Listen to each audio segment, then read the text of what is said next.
ಎಲ್ಲ ಕನಸಿಟ್ಟುಕೊಂಡು ಬಂದು ಈಗ ಬಿಯಾಂಡ್ ಲಿಮಿಟ್ಸ್ ಆಗಿ ಅಂದ್ರೆ ಎಲ್ಲ ಎಲ್ಲೆಗಳನ್ನು ದಾಟಿ ಬೆಳೆದಿರುವಂತ ಸಾಹಸಿ ಶ್ರಮಜೀವಿ ನಮ್ಮ ಜೊತೆ ಇದ್ದಾರೆ. ಇಬ್ಬರು ಇದ್ದಾರೆ. ಅವರಲ್ಲಿ ಒಬ್ಬರ ಹೆಸರು ಪರಮೇಶ್ ಅಂತ. ಪಕ್ಕ ನಿಮ್ಗೆ ಗೊತ್ತಾಗ್ಲಿಕ್ಕಿಲ್ಲ ಪರಮೇಶ್ ಅಂತೇಳಿ.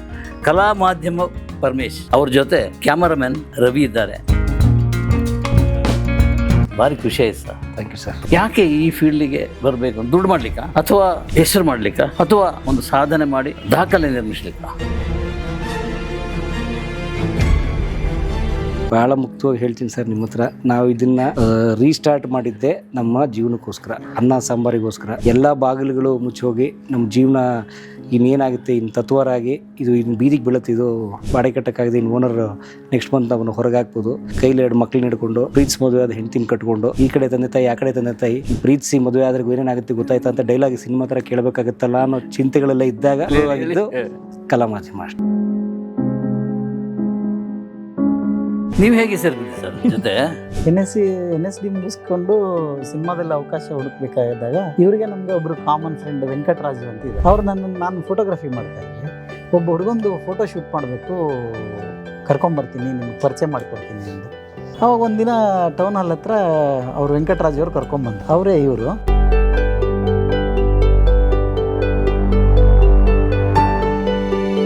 ನಿನ್ನೆ ಚರಣ್ ರಾಜ್ ಅದೇ ಮಾತು ಕೇಳಿ, ಇಬ್ರದ್ದು ಒಳ್ಳೆ ಕಾಂಬಿನೇಷನ್ ಇದೆ, ಹೇಗೆ ಸಿಕ್ಕರು ಇವರು ಅಂತಂದ್ರು. ಅದೇ ಸರ್, ನಾನು ನಿಮ್ಮ ಥರ ಸ್ಟಾರ್ ಆಗಕ್ಕೆ ಅಂತ ಬಂದು ಫೋಟೋ ಶೂಟ್ ಮಾಡ್ಸಕ್ ಹೋದೆ, ಯೂಟ್ಯೂಬರ್ ಆಗ್ಬಿಟ್ಟೆ ಸರ್, ಹಾಗಾಗಿ ಜೊತೆ ಇದ್ದಾರೆ. ಹೌದಾ, ನೀವು ಒಳ್ಳೆ ನಟ ಆಗ್ಬೋದು ಕಣ್ರಿ, ಹಾಗೆ ಯಾರು ಆಕ್ಟಿಂಗ್ ಅವಕಾಶ ಕೊಡ್ಲಿಲ್ಲ ಅಂತ ಯೂಟ್ಯೂಬರ್ ಅದೇ ಸರ್ ನಾನು. ಅಂದ್ರೆ ಲೈಫ್ ಆಕಸ್ಮಿಕಗಳ ಸಂತೆ. ಯೂಟ್ಯೂಬ್ ಅಲ್ಲ ಅಂತಲ್ಲ, ಆದರೆ ಯೂಟ್ಯೂಬ್ ನನಗೆ ನಾನು ಬಯಸದೇ ಬಂದು ಭಾಗ್ಯ. ಅದು ನಾನು ಬಯಸಿದ್ದೇನೇನೋ.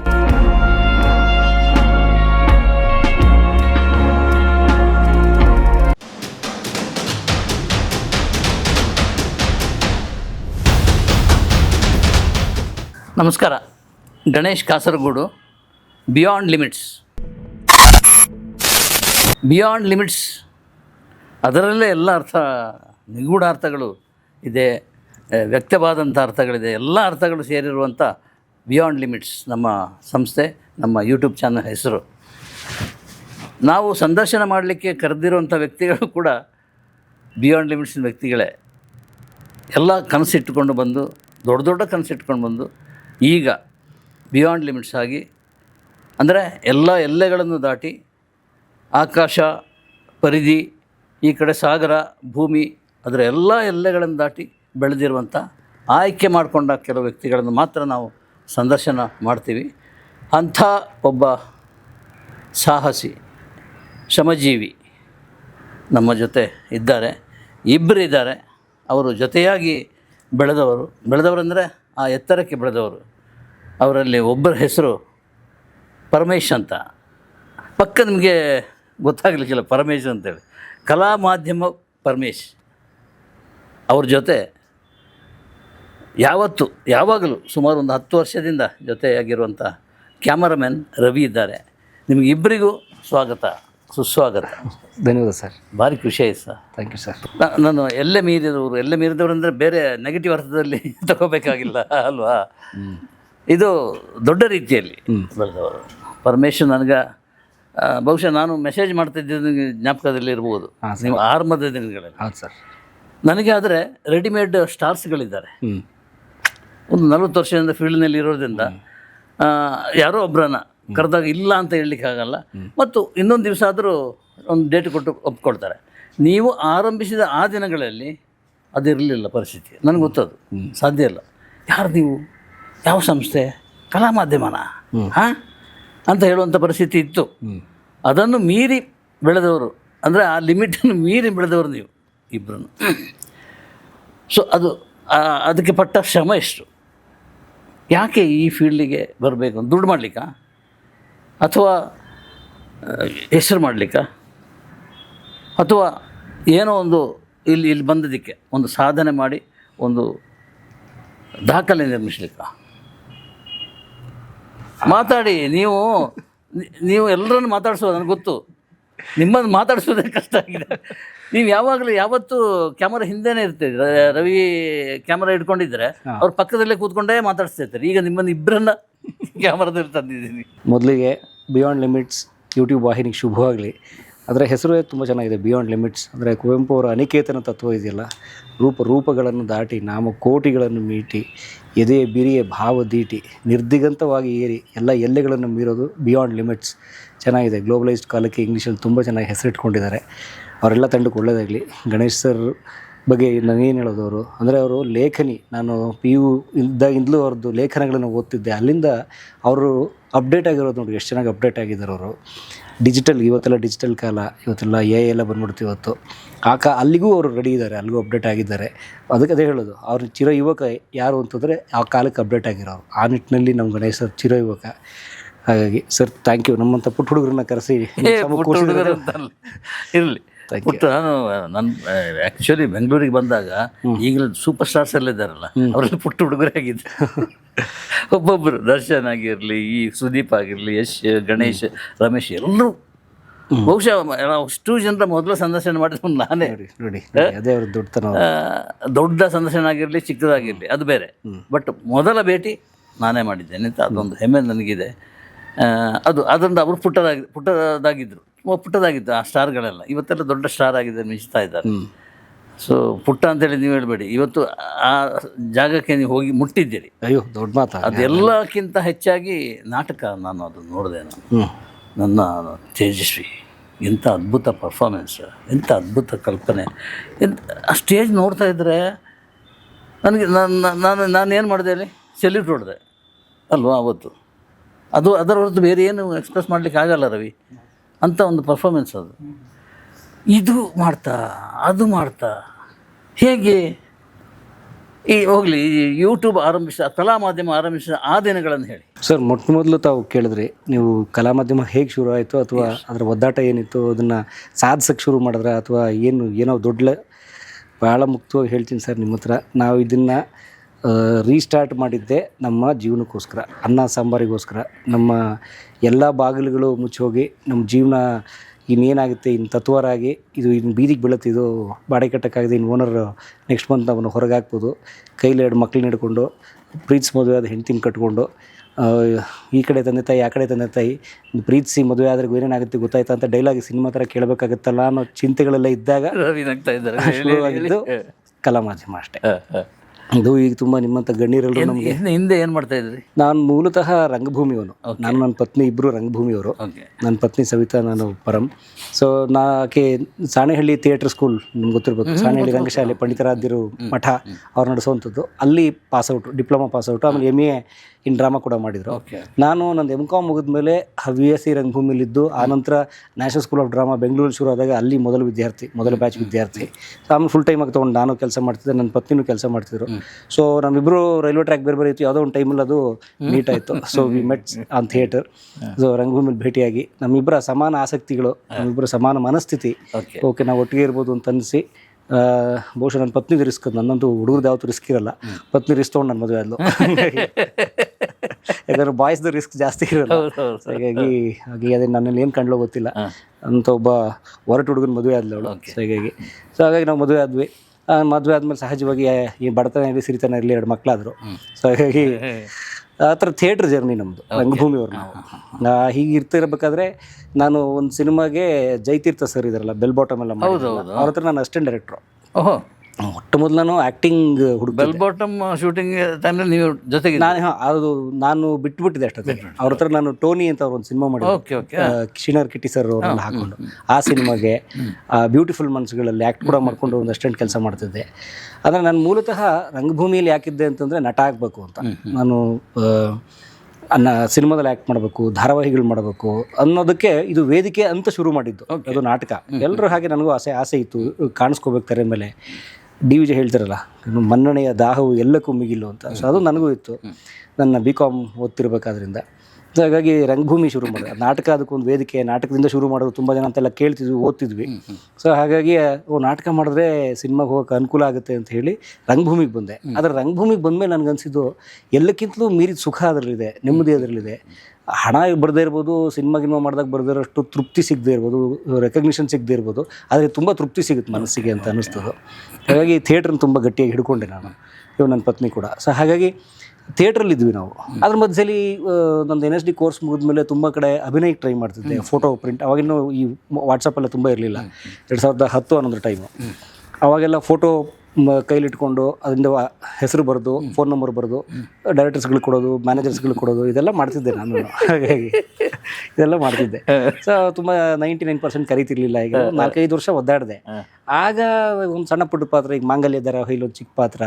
ಈಗ ಕಲಾ ಮಾಧ್ಯಮ ಒಂದು ಸ್ವಲ್ಪ ಫೇಮಸ್ ಆದ್ಮೇಲೆ ತುಂಬ ಜನ ನಮ್ಮ ಪ್ರೇಕ್ಷಕರು ನನಗೆ ವಿಡಿಯೋಸ್ ಕಳಿಸ್ತಾರೆ. ಯೂಟ್ಯೂಬಲ್ಲಿ ಕ್ರೈಮ್ ಫೈಲ್ ಅಂತ ಬರ್ತಿತ್ತಾಗ, ಈಗೇನು ಶಾಂತಂ ಪಾಪಂ ಅಂತ ಎಪಿಸೋಡ್ಸ್ ಬರ್ತಿದ್ದಾವಲ್ಲ, ಈ ಪೊಲೀಸ್ ಪ್ರಕರಣಗಳನ್ನ ಮಾಡ್ತಾರಲ್ಲ, ಅದು ಅವಾಗ ಕ್ರೈಮ್ ಫೈಲ್ ಅಂತ ಇತ್ತು 2012 ಸುಮಾರಲ್ಲಿ.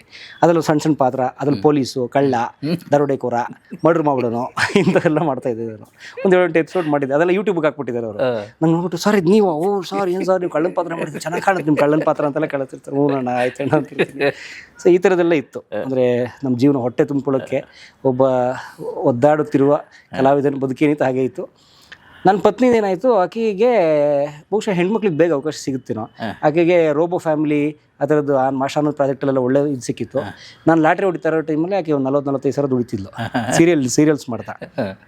ಸೊ ಹಾಗಿದೆ ಅವಳು ನಾನು ಸಾಕ್ತಿದ್ಲು ಒಂದು 2-3 ವರ್ಷ, ದುಡ್ಡು ಕೊಟ್ಟು, ಪೆಟ್ರೋಲಿಗೆ ಕಾಸು ಕೊಟ್ಟು, ಅದೆಲ್ಲ ಆಯ್ತು. ಸುಮ್ಮನೆ ಆ ಥರ ಇದ್ವಿ.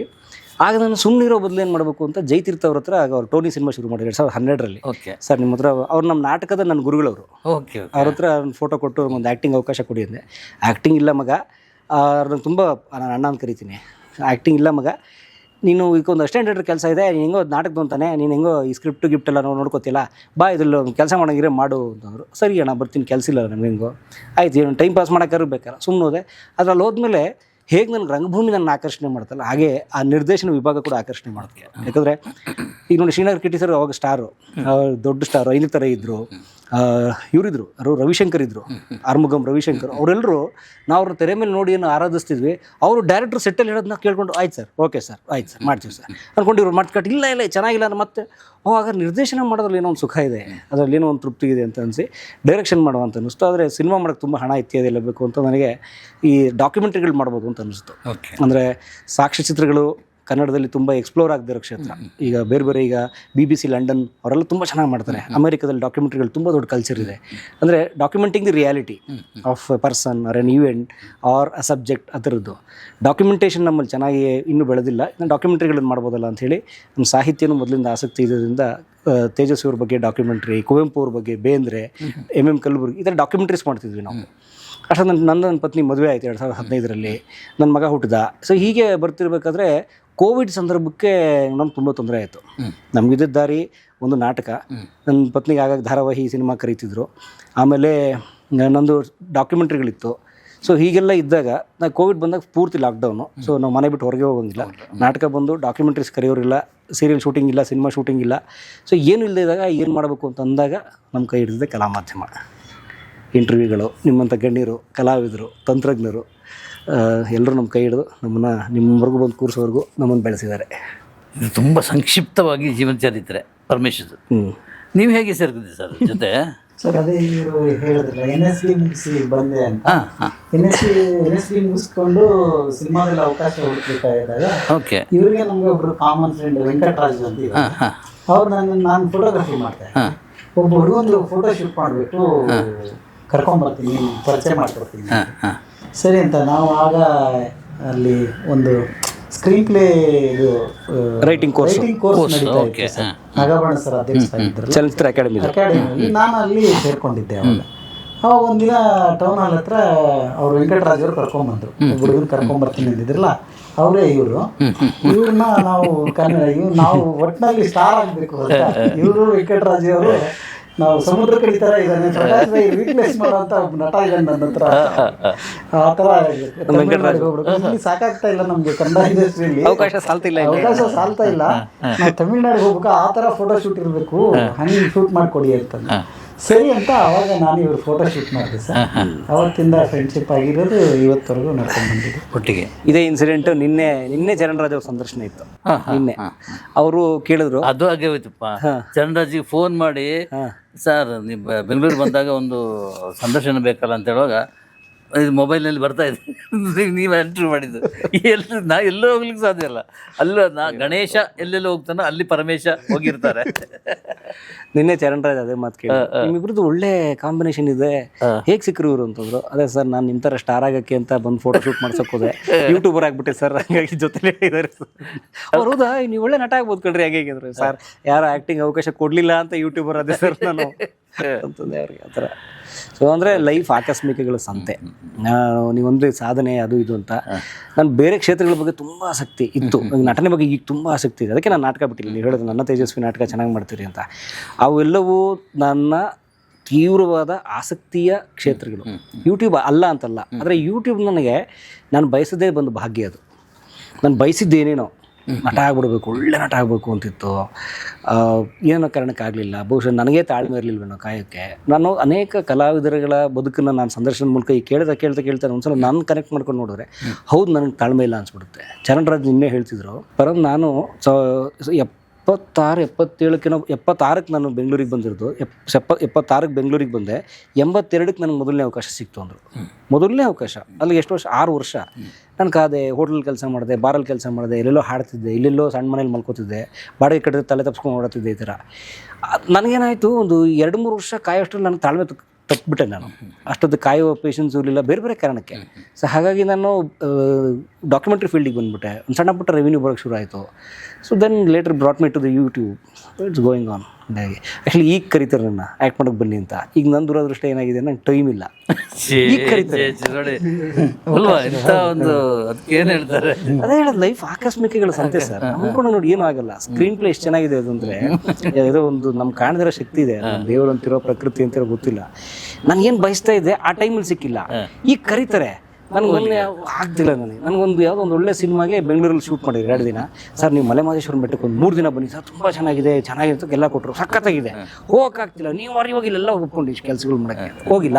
ಅವ್ರು ಪರವಾಗಿಲ್ಲ ಬಿಡಿ ಸರ್, ಕಟ್ ಮಾಡಿಬಿಟ್ಟೆ ಅಂತ. ನಾನು ಬೇರೆ ಕೆಲಸ ಸರಿ ಓಕೆ. ಟ್ರಾಜಿಡಿ ಅಲ್ಲ, ಕಾಮಿಡಿಯಲ್ಲಿ ಒಂದು ಅದಕ್ಕೆ ಇದಾಯಿತು. ಈಗ ಈ ಫೋಟೋ ಸೈನ್ ಮಾಡಿ ತಾರೆಯರಿಗೆ ಕೊಡ್ತಾ ಇದ್ರಿ ಅಂತ ಅದೇನೋ ಹೇಳ್ದಾಗೈತೆ, ಏನದು? ಈಗ ತಮಗೆ ಗೊತ್ತಿಲ್ಲದೆ ಇರೋದೇನಿಲ್ಲ. ಈಗ ಹೊಸದಾಗಿ ನಟ ನಟಿ ಆಗ್ಬೇಕು ಅಂತ ಬರೋರು ಈಗೆಲ್ಲ ವಾಟ್ಸಪ್ ಇದೆ, ಕಳಿಸ್ಬಿಡ್ತಾರೆ ಮ್ಯಾನೇಜರ್ಸ್ಗೆಲ್ಲ. ಆಗ ಈಗ 2010-11 ಆ್ಯಕ್ಟ್ ಮಾಡಲಿಕ್ಕೆ ಮ್ಯಾನೇಜರ್ಗಳಿಗೆ ಹೋಗೋದು, ಸರ್ ನಾನು ಆ್ಯಕ್ಟ್ರು ಸರ್, ಫೋಟೋ ತಗೊಳ್ಳಿ ಸರ್ ಅನ್ನೋದು, ಡೈರೆಕ್ಟರ್ಗಳು ಕೊಡೋದು, ಅವರಲ್ಲಿ ಆಯ್ತು ಇಟ್ಕೊಳ್ಳಿ ಅಂತ ಅನ್ನೋದು. ಆಮೇಲೆ ಈ ಕಡೆ ಬಂದಾಗ ಎಲ್ಲ ಕಡೆ ಅಪ್ಪಿತಪ್ಪಿ ವಾಪಸ್ ಅವ್ರು ಅಲ್ಲಿರೋ ನೆಲದಲ್ಲಿ ಬಿದ್ದಿರೋದು. ಇಂಥವೆಲ್ಲ ಸುಮಾರು ಇದ್ದಾವೆ. ಕೆಲವರು ಸೀರಿಯಸ್ ಆಗಿ ತಗೊಂಡು ಕರೆದು ಬಿಟ್ಟಿದ್ರು 1-2ಕ್ಕೆ. ಅದು ಈ ಕ್ರೈಮ್ ಫೈಲ್ ಥರದ್ದು. ಸೊ ಆ ಥರದ್ದೆಲ್ಲ ಇದೆ. ಆ ಥರದ್ದು ಸರಿ ಯಾರೂ ನನ್ನ ಕರೆದಿಲ್ಲ.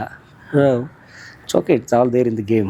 ಪತ್ರಿಕಾ ರಂಗದಲ್ಲಿ ಅಂದರೆ ಪೇಪರ್ ರಂಗದಲ್ಲಿ ಒಂದು ರೂಢಿಗತವಾದ ಒಂದು ಪದ್ಧತಿ ಇದೆ. ಏನಂದರೆ, ಈಗ ಉದಾಹರಣೆಗೆ ಕನ್ನಡ ಪ್ರಭದಲ್ಲಿ ಇದ್ದ ಸ್ಟಾಫಿಗೆ ಅವಾರ್ಡ್ ಬಂದರೆ ಅದನ್ನು ಪ್ರಜಾವಾಣಿಯವರು ಹಾಕಲ್ಲ. ಓ ಹೌದಾ? ಅಲ್ಲಲ್ಲ, ಅದು ಇತ್ತು. ನಾನು ಅದಕ್ಕೆ ಸಬ್ಜೆಕ್ಟಿಗೆ ಬರ್ತೇನೆ. ಉದಯವಾಣಿಯಲ್ಲಿ ಸ್ಟಾಫಿಗೆ ಅವಾರ್ಡ್ ಏನಾದ್ರು ಬಂದರೆ ಸೈನ್ ಕನ್ನಡದಲ್ಲಿ ಹಾಕಲ್ಲ. ಅದು ನಿಷಿದ್ಧ, ಪಾಲಿಸಿ, ಅದು ಪತ್ರಿಕೆ ಪಾಲಿಸಿ. ಈಗಲೂ ಇದೆ ಚಾನಲ್ನಲ್ಲಿ. ಓಕೆ, ಅವರ ಚಾನಲ್ನ ಸ್ಟಾಫ್ ಯಾರಿಗೆ ಅವಾರ್ಡ್ ಬರುತ್ತೋ ಅವರ ಸಂದರ್ಶನ ಮಾತ್ರ ಅವ್ರು ಹಾಕೊಡ್ತಾರೆ. ಸಂದರ್ಶನ ಮಾತ್ರ ಅಲ್ಲ, ಅವರ ಇಂಟ್ರೊಡಕ್ಷನ್ ಮಾತ್ರ. ಉಳಿದಿಗೆ ಯಾರ್ಯಾರಿಗೆ ಬಂದಿದ್ರು ಅದನ್ನು ಹೇಳಲ್ಲ. ಇದು ನಡ್ಕೊಂಡು ಬಂದಿದ್ದು ಈಗಲೂ ನಡೀತಾ ಇದೆ. ಪತ್ರಿಕೆಯಲ್ಲಿ ಹಾಗಲ್ಲ. ನಮ್ಮೊಬ್ಬರು